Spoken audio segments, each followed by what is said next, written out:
Toy ট্রেনে চড়েই যেন record. মে মাসে ডিএচআর আয় করল প্রায় 4 কোটি টাকা।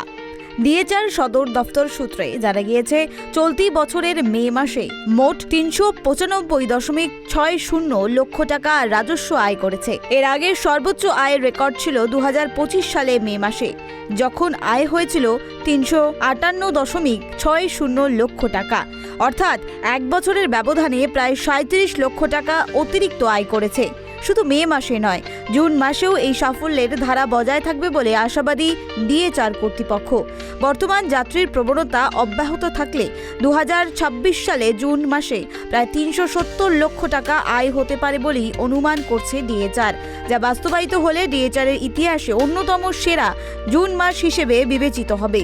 রেল কর্তৃপক্ষের মতে, গ্রীষ্মকালীন পর্যটন মরশুম দেশ বিদেশের পর্যটকরা বিপুল সাড়া দেয়। বিশেষ করে দার্জিলিং ও কার্শিয়াংয়ের মধ্যে হেরিটেজ টয় ট্রেন রাইডের জনপ্রিয়তা বৃদ্ধির ফলেই এই সাফল্য এসেছে। বিশ্ব ঐতিহ্যের মর্যাদাপ্রাপ্ত দার্জিলিং হিমালয়ান রেলওয়ে অর্থাৎ ডিএচআর দীর্ঘদিন ধরেই উত্তরবঙ্গের পর্যটনের অন্যতম প্রধান আকর্ষণ।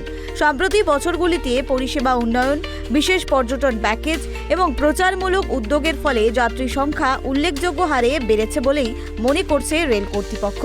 ডিএচআরের এই রেকর্ড আয় শুধু রেলের জন্যই নয়, পাহাড়ের পর্যটন শিল্প এবং উত্তরবঙ্গের অর্থনৈতিক ক্ষেত্রেও অত্যন্ত ইতিবাচক বার্তা বহন করছে। পর্যটন মরশুম এখনও জারি থাকায় আগামী কয়েক মাসে এই সাফল্যের ধারা অব্যাহত থাকবে বলেই আশা প্রকাশ করেছে ডিএচআর। বিশ্বের ঐতিহ্যের স্বীকৃতপ্রাপ্ত দার্জিলিং হিমালয়ান রেলওয়ে আবারও প্রমাণ করল তার জনপ্রিয়তা। পাহাড় পর্যটনের এই সাফল্য উত্তরবঙ্গের অর্থনীতিতে এক নতুন আশার আলো আনছে। মে ও জুন মাসের রাজস্বর পরিসংখ্যান। 2022 মে মাস 319.64 লক্ষ টাকা, জুন মাস 274.26 লক্ষ টাকা।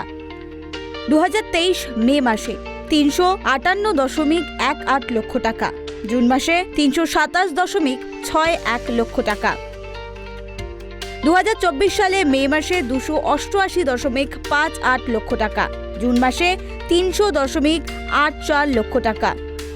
2025 মে মাসে 358.60 লক্ষ টাকা, জুন মাসে 325.73 লক্ষ টাকা। 2026 সালে মে মাসে 395.60 লক্ষ টাকা, জুন মাসে 370 লক্ষ সম্ভাব্য। রেল কর্তৃপক্ষের দাবি, গ্রীষ্মকালীন পর্যটন মরশুমে দেশ বিদেশের পর্যটকদের ব্যাপক সাড়া এবং বিশেষ করে Darjeeling Kurseong heritage toy train রাইডের জনপ্রিয়তা বৃদ্ধির ফলেই সাফল্য। বিশ্ব ঐতিহ্যের মর্যাদাপ্রাপ্ত ডিএচআর দীর্ঘদিন ধরেই উত্তরবঙ্গের অন্যতম বড় পর্যটন আকর্ষণ। সাম্প্রতিক বছরগুলিতে পরিষেবা উন্নয়ন, বিশেষ পর্যটন প্যাকেজ এবং প্রচারমূলক উদ্যোগের ফলে যাত্রীর সংখ্যা বৃদ্ধি পেয়েছে। বর্তমান যাত্রীর প্রবণতা বজায় থাকতে 2026 সালে জুন মাসে যে রাজস্ব আয় হয়েছে, আগামীতে এর থেকেও বেশি আয় হবে বলেই আশাবাদী রেল কর্তৃপক্ষ। টয় ট্রেনের এই সাফল্য শুধু রেলের নয়, পাহাড়ের পর্যটন শিল্প এবং উত্তরবঙ্গের অর্থনীতির জন্য ইতিবাচক বার্তা বহন করে।